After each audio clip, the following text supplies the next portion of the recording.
नमस्कार दोस्तों। Last lecture में हमने आर्यन इन्वेजन के बारे में डिस्कस किया। जब आर्यन यहाँ आके सेटल होते हैं तो यहाँ के पॉलिटिकल, इकोनॉमिकल और जो सोशल सिनेरियो है उसमें काफ़ी चेंजेस देखने को हमें मिलते हैं।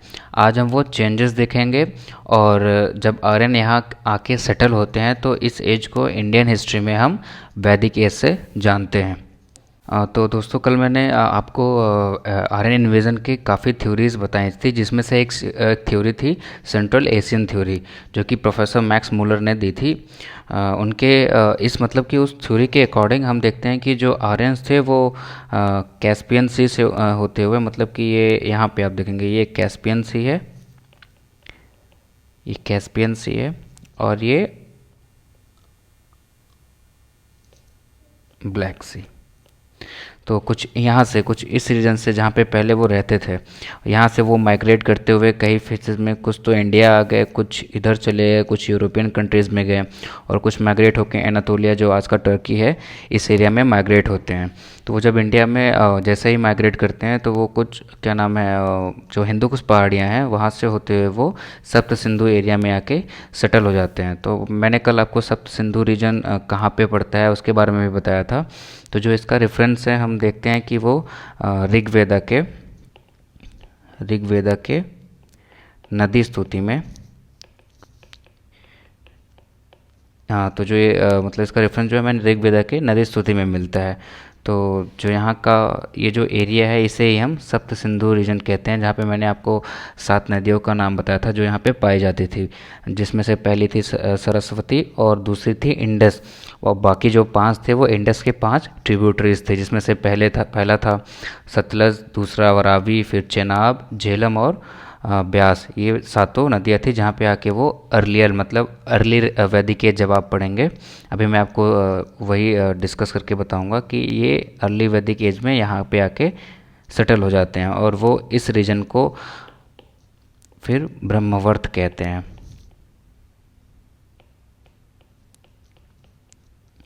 जब आर्यंस आके यहाँ पे सब सिंधु जो एरिया है यहाँ पे आके जब सेटल हो जाते हैं तो जो यहाँ के नेटिव रहते हैं इस रीजन के, वो कुछ ब्लैक स्किन, मलिग्नेंट और नॉन सेक्रीफाइसिंग, और इनकी जो लैंग्वेज है ये टोटली अलग हुआ करती थी, जिसकी वजह से जो आर्यंस थे वो उनको बिल्कुल भी पसंद नहीं करते थे। और ये रीज़न था कि ये काफ़ी एक दूसरे से कॉन्फ्लिक्ट में आ जाया करते थे। और फिर कॉन्फ्लिक्ट में आने की वजह से, क्योंकि आर्यंस के पास हॉर्स और चैरियट था, तो ये ईज़िली आसानी से काफ़ी जीत जाया करते थे। या तो वो फिर इनको दास बना लेते थे नेटिव लोगों को, या तो फिर जो नेटिव थे वो कहीं पे माइग्रेट कर जाया करते थे। अब जो कि वो यहाँ पे पूरी तरह से सेटल हो चुके हैं, सोसाइटी में सोशल चेंजेस होंगे उनके बारे में डिस्कस करेंगे, जैसे कि सोशल चेंज, पॉलिटिकल चेंज,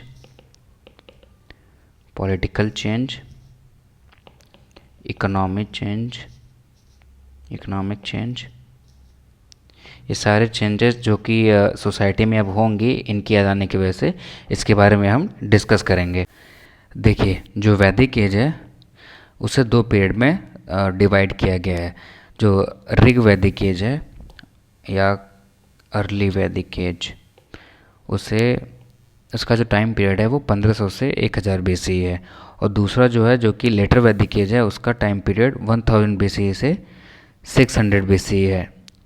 इस लेक्चर में हम सिर्फ ऋग वैदिक एज के बारे में जानेंगे या अर्ली वैदिक एज के बारे में जानेंगे। देखिए, यहाँ पे जो पहला पॉइंट है वो है main source of information about this age is Rigveda, जिसमें 10 मंडल्स हैं एंड 1028 हाइम्स हैं।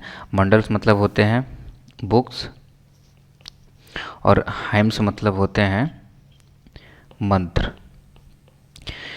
ऋग्वेदा के सोसाइटी, पॉलिटी और इकोनॉमी की हिस्ट्री हमें ऋग्वेदा से मिलती है, जो कि अर्ली वैदिक एज में कंपाइल्ड की गई है।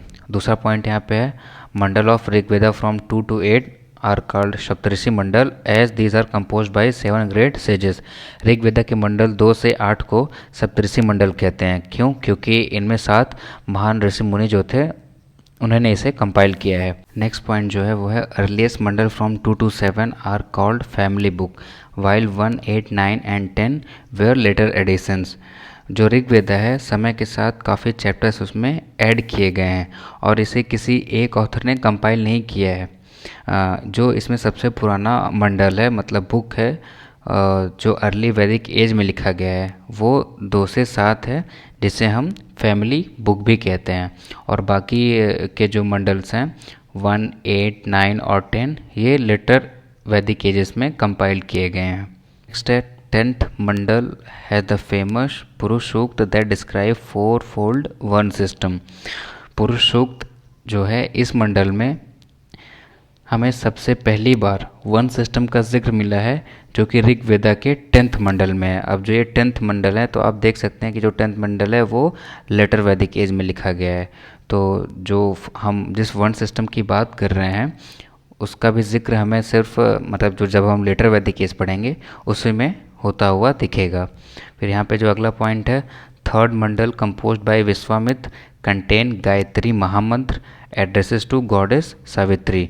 जो 3rd मंडल है ऋग्वेदा का उसे विश्वामित्र ने कंपाइल किया है जिसे जो कि गायत्री मंत्र है और इसे गॉडेस सावित्री को एड्रेस किया गया है। चलिए हम अर्ली ऋग्वैदिक सोसाइटी के बारे में जानने की कोशिश करते हैं, जिसमें पहला जो पॉइंट है वो है ऋग्वैदिक कम्युनिटीज़ कंप्राइज ऑफ पॉपुलेशन काल जन गण और ग्राम।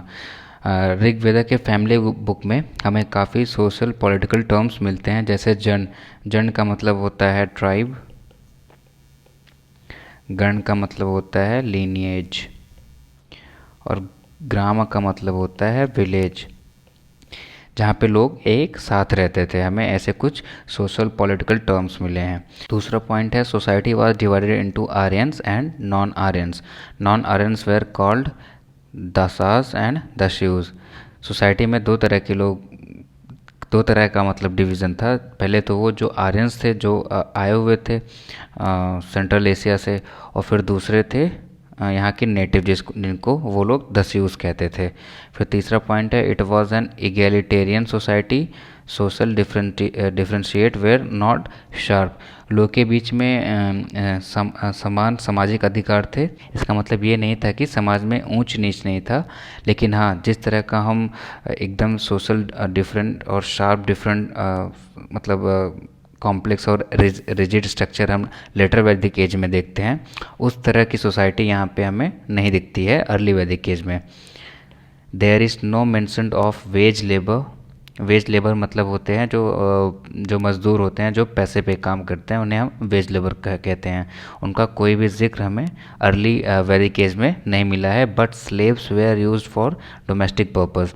और बट हमें स्लेव्स का जिक्र मिला है जब आर्यंस और दस्यूज के बीच में किसी न किसी तरह का मतलब अगर लड़ाई होती थी तो जब भी दस्यूज हारते थे तो उनको वो स्लेव्स बना लिया करते थे। तो हमें स्लेव्स का जिक्र अर्ली ऋग्वेदा में मिला हुआ है। फिर नेक्स्ट पॉइंट है the four fold one system and rigid caste system was not yet completely developed. Early Vedic age में हम देखते हैं कि जिस तरह से लेटर वैदिक एज में एकदम रिजिड 4-fold वन सिस्टम था, वो अभी जो अर्ली वैदिक एज में है हमें इस तरह का कोई भी एविडेंस नहीं मिलता है।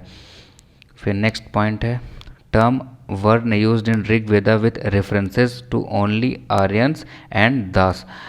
जो वर्ण टर्म है इसका हमें जिक्र अर्ली वैदिक एज में मिलता तो है, बट वो सिर्फ आर्यन और जो दस्यूज या दास थे उनके टर्म में मिलता है।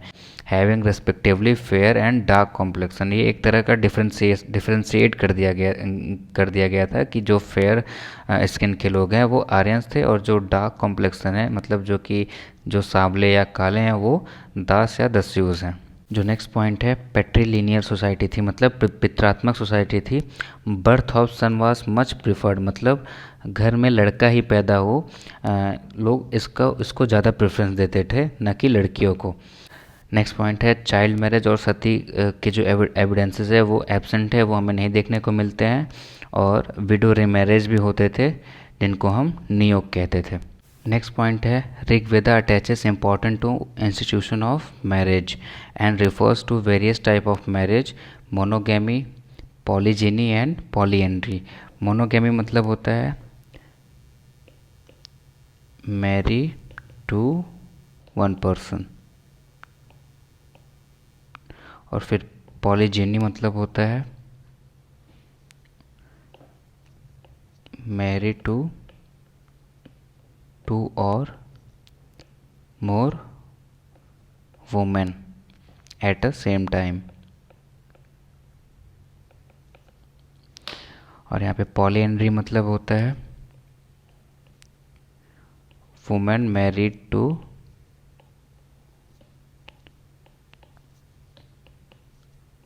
more than one man at same time। Next point यहाँ पे है there are references to women choosing their husband. मतलब हम देखते हैं कि ऐसे भी काफ़ी एविडेंसेस मिले हैं हमें कि जहाँ पे जो वुमेन है वो खुद चूज़ करती हैं उन्हें किससे शादी करनी होती थी। फिर थर्ड यहाँ पे पॉइंट है अपाला, घोषा, विश्ववरा और Surya, they were female sages of the time and contributed to the composition of Rigveda. हम देखते हैं कि काफ़ी ऐसे फीमेल सेजेस थी जिन्होंने अपना कंट्रीब्यूशन दिया हुआ है ऋग्वेदा के कंपोजिशन में। फिर यहाँ पे नेक्स्ट पॉइंट है playing, gambling, chariot race was famous. Gambling करना या चैरियट रेस, घुड़सवारी वगैरह या रथों को दौड़ाना, ये एक तरह का ये उनका खेल था। फिर नेक्स्ट है टू ड्रिंक, सोमा एंड सूरा। दो तरह के ड्रिंक पिए जाते थे अर्ली वैदिक एज में, जिनमें पहला था सोमा, दूसरा था सूरा। सोमा क्या होता है, consist of juice of some plant mixed with milk और सीरियल। और जो सूरा होता है seem to have been intoxicating drink made of fermented grain. जो सोमा होता था वो किसी प्लांट के जूस से बनता था जिसमें मिल्क या तो किसी प्रकार का सीरियल पड़ता था। पर जो सूरा होता था वो इंटॉक्सिकेटिंग ड्रिंक, मतलब कि वो किसी प्रकार का मतलब जहरीली पदार्थ से बना हुआ, जो ग्रेन्स होते थे उनको फर्मेंटेट करके बनाया जाता था। तो आज हमने अर्ली वैदिक एज के सोसाइटी के बारे में पढ़ा, और अब हमारा जो अगला वीडियो होगा वो अर्ली वैदिक एज के इकॉनमी और पॉलिटी के बारे में होगा। तो मिलते हैं आपसे अगले वीडियो में। Thank you.